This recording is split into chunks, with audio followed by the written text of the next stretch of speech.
Hi, it's Danielle. Welcome to my perfume journal, where I document my love of perfume. I have been a sampling fiend this month, and I think I might have to actually make two sample videos because I just did a swap with my friend Allie, and now I am swimming in amazing new samples to try. So little by little, I have been going through my sample stash, which was totally overflowing for a really long time. I had samples in baskets, in bowls, in boxes, everywhere samples. And I told myself no more sample purchases until I make my way through most of what I have. And so now, after like 2 whole years of slowly sniffing through my samples and passing along what I know I'm not going to wear, my sample stash has been whittled down to this.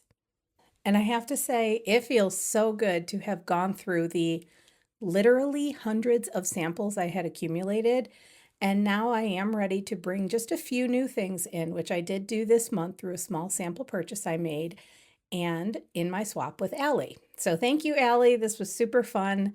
And I can't wait for you to get your package, and I hope you love it. So today I'm going to talk about 10 samples that I wrote about in my journal so far this month. So first is a perfume that my friend Danielle sent me probably 2 years ago, and I finally got around to. It's Le Musc et la Peau from Pierre Guillaume. So Le Musc et la Peau in French means the musk and the skin. So you can probably tell that this is going to be a musky skin scent. And when I first sprayed this on, I literally could not smell anything. Like I was completely nose blind to the scent. And this was actually something I experienced when I was taking perfumery classes, and we had an entire session around musk materials. And a lot of those materials I could not smell at first. I really had to practice smelling them and concentrate hard to be able to smell them. They were materials like galaxolide, romandolide, ethylene brassylate, muscone. There was habanolide, globalide, ambretolide, and tonalide. I might be forgetting a few others, but those are the ones I can remember. So anyway, they were really, really difficult to train my nose on. So when I sprayed this perfume on a blotter and couldn't smell it at all, I put it on my hand and then I let it sit. And after a little while, I started to get the same feeling from this perfume that I get from Peau de Soie, which is a perfume in my collection. It's another musky skin scent, and it was composed by Dominique Ropillon. Both of these perfumes have a little bit of an aromatic quality to them.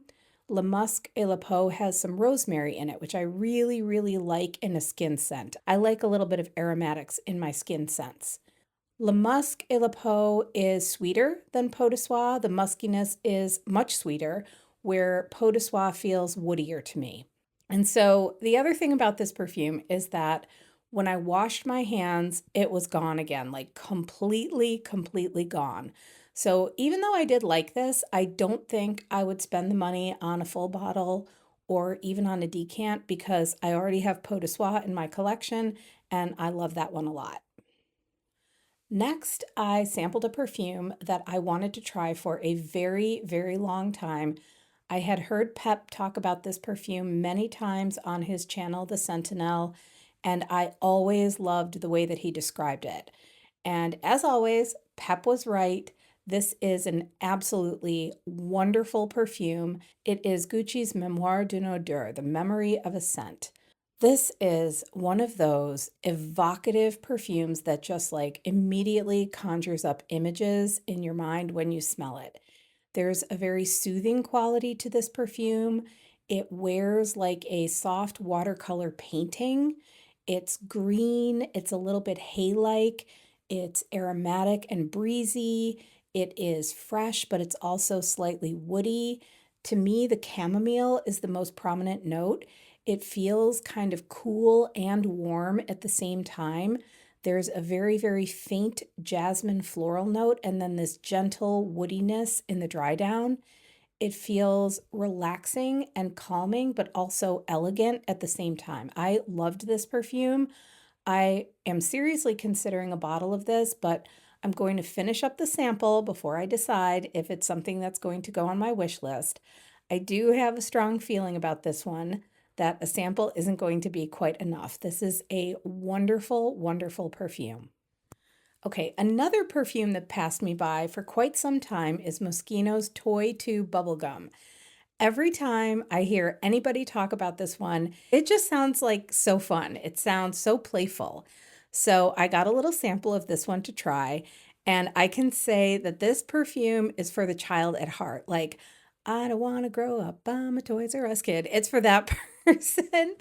It's immediately bazooka bubblegum, that powdery pink bubblegum that you get like 4 chews out of before your jaw gets tired. It is just pure bubblegum goodness. And then the gum morphs into like a berry peachy fruit chew candy. And then finally, you get this plasticky floral doll head scent at the end.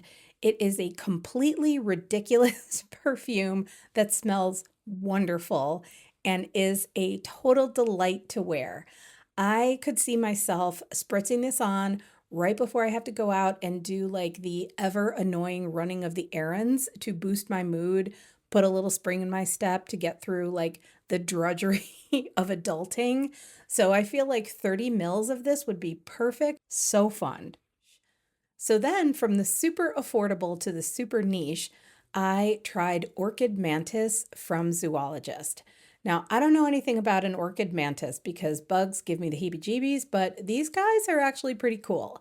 And I can also say that one of my favorite things about perfume is like I feel like I've learned a lot about the natural world, about history, about culture, just from my interest in perfume because it always sends me down some kind of like research rabbit hole, which this perfume definitely did. So here's what I learned. An orchid mantis is an insect that looks like a flower, like literally like an orchid, and it will attract other insects by its looks, and then it will ambush its prey. And apparently in nature, this is called cryptic mimicry, such a cool term. And it also sounds like a new wave band name. And so what makes these guys so cool is they don't just like camouflage their color. Their entire body looks like, is shaped like a flower, like an orchid. And I guess this is a pretty unique thing in the insect world. So it was kind of cool to learn the inspiration behind this scent. So then when I sprayed it on, I did not look up anything about the notes. And I was kind of proud of myself because I thought I noticed some stylistic similarities between this perfume and Nightingale from Zoologist. And I wondered if the perfumer was the same, and turns out it is. It's Temu Inaba. And side note, Temu Inaba has the most amazing Instagram page. If you are on Instagram, you must follow. His perfume collection is a dream. Besides being an amazing perfumer, he is just as much a perfume enthusiast. His photos are gorgeous too. Amazing photography. Okay, so the perfume. Orchid Mantis is green and crisp and punchy, very wet. I saw a lot of people describing this perfume as humid or muggy, and I feel like that's really the perfect way to describe the texture of this perfume. The florals are very soft and sweet and inviting. So, in that way, I think the perfumer has achieved that idea of like a soft, innocent, petally looking insect that invites pollinators or herbivores to check it out and then boom, slaps them with the surprise. And in this perfume, it's a little bit of a mossy and somewhat sharp patchouli, but not too much because the Orchid Mantis isn't cruel. And like so many zoologist perfumes, this is incredibly rich in imagery and it very successfully translates the idea of an animal's appearance, its habits, its habitat into a scent. I mean, Victor Wong really did something special with this brand. Now flipping back to the designer world, an oldie from the 1990s, from 1994, it's Sun, Moon, Stars from Karl Lagerfeld. Okay, this perfume is amazing. I don't want a bottle of it, but I can so appreciate this for what it is. So you got to picture this, a 1990s bedroom with that ubiquitous astrological decor that was really popular in the decade, and a big bowl of potpourri sitting on the dresser. You're standing at the mirror, applying your plum colored eyeshadow and your dark brown lipstick, and you've got this perfume. I'm going to show you the notes, but ignore them because all you need to know about this perfume is that it smells like a 1990s JCPenney astrological bedroom decor advertisement in all the best ways. It is fabulous, fabulous 1990s retro stuff. Next, I smelled Floris's Platinum 22, and I was really excited about this one because it featured an oat note with blackcurrant tea and amber, and I thought that would be a really nice kind of malty, ambery floral, but unfortunately, this one did not work out for me. So if you also watch my friend Cass's channel, Skin Scents for Fusspots, you might be familiar with the term tarry aroma chemical that she uses. And I have co-opted her term into my own perfume descriptions because when a good wheel has been invented, there is no need to reinvent that wheel. Her term really encapsulates for me what Cass and I and maybe some other people, but not all other people, smell in a lot of current perfume productions, especially perfumes produced like post 2020, I would say. So for me, there was a very strong presence of that amberwood aroma chemical that is pervasive in some perfumes, and it prevents me from smelling pretty much anything else in the composition, no matter how lovely the composition sounds or even like how nice it is in the opening when you first spray it. Once that tarry aroma chemical hits, it's over. And that is what happened to me with Platinum 22.